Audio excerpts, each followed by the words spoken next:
Hi folks, just a quick update regarding the tennis trial I've been conducting since Friday. I did 9 matches on Friday. I was actually away over the weekend, so I didn't do anything, but jumped back into the tennis markets today. 15 covered. The last one's just gone suspended as I started recording, so that'll be updating the total shortly. So 15 today. You'll see that horrible red there, 150. That wasn't so much the strategy, that was me screwing up. Rather than letting the strategy do its thing, I also jumped in as well and got myself in the right old pickle. So even with that 150 red there, still a very satisfactory total. Once that last £20 gets added, that'll be 175.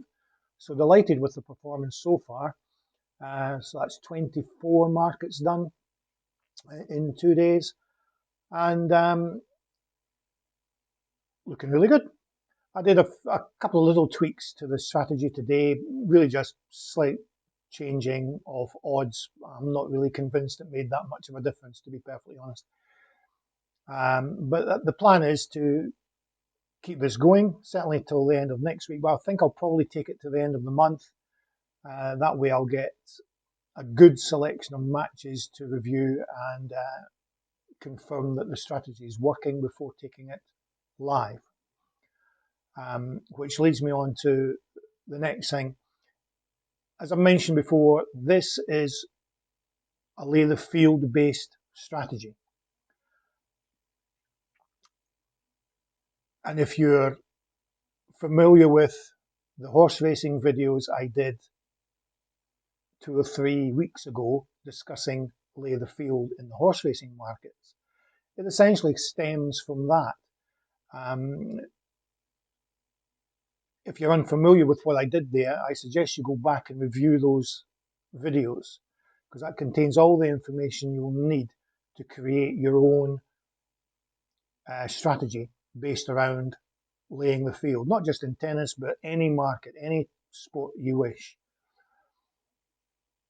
Doing so will serve you better long term than me providing you with a finished strategy file. So I'm not going to release the strategy file of this particular trial once it's finished.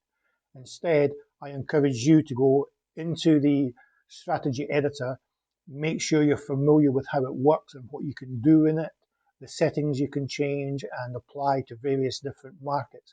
You'll be much better served long term by doing so. And obviously, if you've got any issues with Fairbot, I'm quite happy to answer the odd question, but keep in mind, I don't work for the software developers. I have no connection with them whatsoever. So if you've got any technical issues with the strategy editor, or indeed Fairbot in general, you can contact them via their website. They've got a support link in there if you want to do that. Okay, well, that's the update for today. I'll see you again later on in the week. Cheers.